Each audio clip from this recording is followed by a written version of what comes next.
Everyone నమస్తే, welcome to Anjali home pine. ఈరోజు వచ్చేసి సింపుల్గా చాలా ఈజీగా అండ్ ట్రెండీగా బ్లౌజ్కి బ్యాక్ సైడ్ నెక్ని ఎలా డిజైన్ చేసుకోవాలో ఈ వీడియోలో చూపించబోతున్నానండి. సో ముందుగా వచ్చి నేను ఇక్కడ లైనింగ్ ఫ్యాబ్రిక్ని కట్ చేసుకుంటున్నాను. తర్వాత ఈ ఫ్యాబ్రిక్ని మెయిన్ ఫ్యాబ్రిక్ మీద ఉంచేసి కట్ చేస్తాను. ఇప్పుడు వచ్చేసి బ్లౌజ్ లూజ్ ఎంత ఉందో ఈ విధంగా ఫోల్డ్ చేసేసుకొని మెజర్మెంట్స్ అనేటివి తీసుకుంటున్నాను.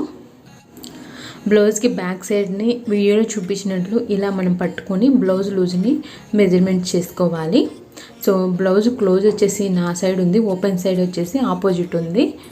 సో ఇలా బ్లౌజ్ లూజ్ని మెజర్మెంట్స్ తీసుకున్నాను. అండ్ కుట్లలోకి ఎక్స్ట్రా క్లాత్ని కూడా ఈ విధంగా మెజర్మెంట్స్ తీసుకున్నాను. ఇప్పుడు వచ్చేసి బ్లౌజ్ లెంత్ ఎంత ఉందో చూసుకుంటున్నాను. ఇక్కడ వచ్చేసి బ్లౌజ్ లెంత్ 14 ఉందండి. నేను వచ్చేసి 15 ఇంచెస్ పెడుతున్నాను. అంటే కింద కుట్లలోకి అండ్ పైన షోల్డర్స్ దగ్గర కుట్లలోకి 1 ఇంచ్ ఎక్స్ట్రా తీసుకున్నాను. ఈ విధంగా 15 లెంత్ తీసుకున్నాను. అండ్ షోల్డర్ నుంచి ఆర్మ్ హోల్ ఉంటుంది కదా, అక్కడ వచ్చేసి 6 ఇంచెస్ వరకు మార్కింగ్ చేసుకుంటున్నాను. అండ్ షోల్డర్ నుంచి కిందికి ఆర్మ్ హోల్ షేప్ ఉంటుంది కదా, ఈ లూజు కూడా వచ్చేసి 6 ఇంచెస్ తీసుకున్నాను.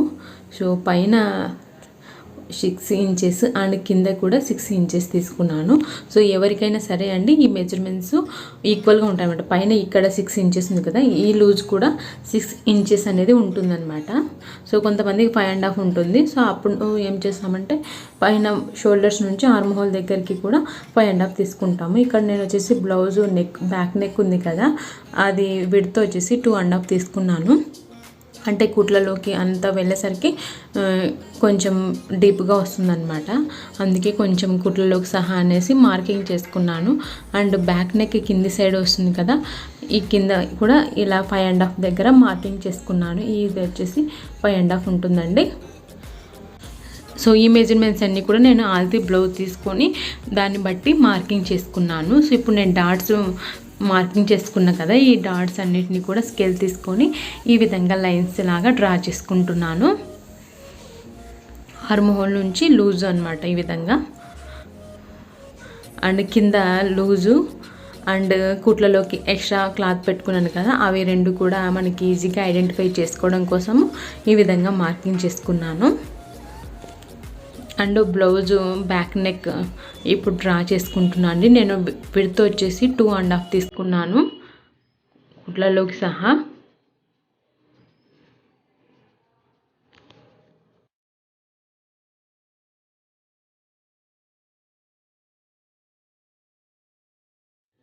ఇలా అంతా మార్కింగ్ చేసుకున్న తర్వాత ఆర్మ్ హోల్ షేప్ తీయడానికి ఇక్కడ మనం 1.5 ఇంచ్ దగ్గర ఇలా మార్కింగ్ చేసుకొని ఆ 1.5 మార్కింగ్ చేసుకున్నాం కదా, ఆ డాట్ని కలుపుకుంటూ ఈ విధంగా మనం షేప్ తీసుకున్నాం అనుకోండి, షేప్ అనేది పర్ఫెక్ట్గా నీట్గా వస్తుంది.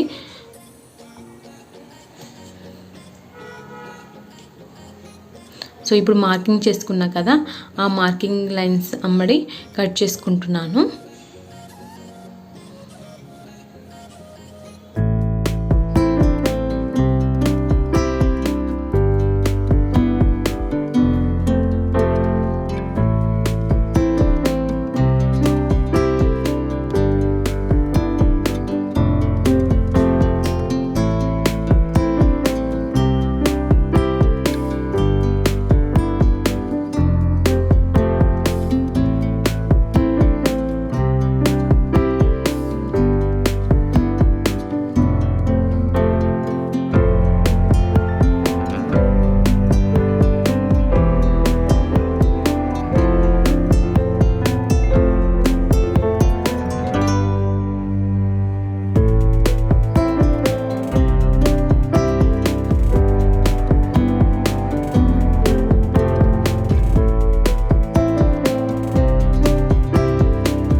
వచ్చింది కదండి, అది లోపలికి వెళ్ళేసి మనకి ఉల్టా అయిపోతుంది అనమాట.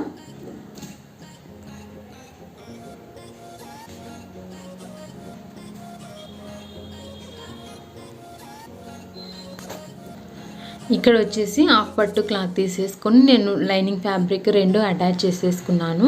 సో ఇది వచ్చేసి విడ్త్ 2.5 ఉందన్నమాట. అంటే మనం ఇందాక బ్లౌజ్ నెక్ తీసుకున్నాం కదండి 2.5 ఇంచెస్. సో సేమ్ అదే విధంగా క్లాత్ వచ్చేసి 2.5 ఇంచెస్ తీసుకున్నాను. అంటే ఇక్కడ ఇటు సైడ్ 2.5 ఇటు సైడ్ 2.5 మొత్తం వచ్చేసి 5 ఇంచెస్ ఉందన్నమాట. ఈ రెండింటి మధ్య గ్యాప్ ఉంది చూడండి. ఈ విధంగా ఇక్కడ నేను మార్కింగ్ చేసుకున్నాను. ఇక్కడ మార్కింగ్ చేసుకున్నాను చూడండి. అంతవరకు స్టిచ్చింగ్ అనేది రానివ్వాలి.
మొత్తం బ్యాక్ సైడ్ అంతా నీట్గా స్టిచ్చింగ్ చేసుకున్న తర్వాత ఇందాక మనం స్టిచ్ చేసాం కదండి, ఇలా ఎండింగ్స్ ఉంటాయి కదా, ఆ ఎండింగ్స్ని ఇలా దగ్గరగా తీసుకొని నీడిల్తో గోల్డ్ కలర్ బీడ్ని స్టిచ్ చేసుకోవాలి. ఇలా ఎండింగ్స్ ఉన్నాయి కదండి, ఆ ఎండింగ్ ఇలా నీడిల్తో దగ్గరికి రానిచ్చి ఒక స్టిచ్ వేసేసి తర్వాత దీనికి గోల్డ్ కలర్ బీడ్స్ తీసుకొని స్టిచ్ చేసుకోవాలి. సో నేను ఇక్కడ బ్లౌజ్ వచ్చేసి గోల్డ్ వచ్చింది కదా, అందుకనేసి గోల్డ్ కలర్ బీడ్స్ తీసుకున్నాను. సో మోస్ట్లీ ఎక్కువ బ్లౌజెస్కి గోల్డ్ కలర్ బీడ్సే బాగుంటాయి. In case sari white colour అలా వస్తే వైట్ కలర్ బీడ్స్ కూడా యూజ్ చేస్తే చాలా బాగుంటుంది. సో ఇలా బీడ్స్ని ఎక్కించుకొని అవి ఊడిపోకుండా జాగ్రత్తగా నీట్గా స్టిచ్ చేసుకోవాలి. సో బ్యాక్ సైడ్ వచ్చేసి ఇలా ఒక 2 టాకాలు వేసుకోవాలండి, స్ట్రాంగ్గా ఉండడానికి, ఊడిపోకుండా. ఎప్పుడైనా మన జుట్టుకి అలా తగులుకున్నా ఇదే విధంగా మొత్తము నేను ఇలా స్టిచ్ చేసుకున్నాను బీడ్స్ అన్ని బ్యాక్ సైడ్ నెక్కి. సో చూడండి లుక్ చాలా బాగుంది అండ్ చాలా సింపుల్గా అయిపోతుందండి. అండ్ తర్వాత నేను వచ్చేసి ఈ లేస్ తీసేసుకున్నాను ఇక్కడ స్టిచ్ చేసుకోవడానికి. అంటే ఇలా వదిలేస్తే ప్లెయిన్గా ఉంటుంది కదా, అందుకనేసి నేను ఈ లేస్ తీసుకున్నాను. సో లేస్లో కూడా ఇలా ప్లెయిన్గా లేకుండా నేను కొంచెం డిఫరెంట్గా ఉండేలాగా ఈ లేస్ తీసుకొని బ్లౌజ్కి స్టిచ్ చేశాను అనమాట. సో ఈ లేస్ని నేను బ్లౌజ్కి ఫ్రంట్ సైడ్ అండ్ హ్యాండ్స్కి కూడా స్టిచ్ చేశానండి. సో కింది సైడ్కి వచ్చేసరికి ఈ విధంగా లోపలికి ఫోల్డ్ చేసేసుకొని ఇక్కడ డబుల్ స్టిచ్ వేసుకోవాలి ఊడిపోకుండా. తర్వాత వచ్చేసి ఇంకా బ్లౌజ్ ఫ్రంట్ సైడ్ అటాచ్ చేసేసి షోల్డర్స్ని తర్వాత హ్యాండ్స్ని కూడా స్టిచ్ చేసుకోవాలి. సో ఫైనల్గా ఎలా ఉందో లుక్ చూపిస్తాను, చూసేయండి. సో ఫైనల్గా అయితే ఇలా ఉందండి బ్లౌజ్ అంతా స్టిచ్చింగ్ చేసిన తర్వాత. సో చాలా నీట్గా వచ్చింది. ఇక్కడ నేను మిడిల్ భాగంలో బీడ్స్ కుట్టాను కదా, ఆ క్లాత్ వచ్చేసి పింక్ తీసుకున్నాను. మీరు ఆపోజిట్ వేసారనుకోండి చాలా బాగుంటుంది. సో నా దగ్గర కరెక్ట్ గ్రీన్ కలరు క్లాత్ అనేది దొరకలేదు, అందుకే పింక్ యూజ్ చేశాను. సో చూసారు కదండి, చాలా సింపుల్గా అండ్ యూనిక్గా ఉండే blouse back neck design. I hope ఈ వీడియో మీకు అందరికీ నచ్చిందని అనుకుంటున్నాను. మీకు కనుక ఈ వీడియో నచ్చినట్లయితే తప్పకుండా లైక్ చేయండి, మీ ఫ్రెండ్స్ అండ్ రిలేటివ్స్కు షేర్ చేయండి. మరిన్ని వీడియోస్ కోసం మా ఛానల్ని తప్పకుండా సబ్స్క్రైబ్ చేసుకోండి. Bye friends, take care.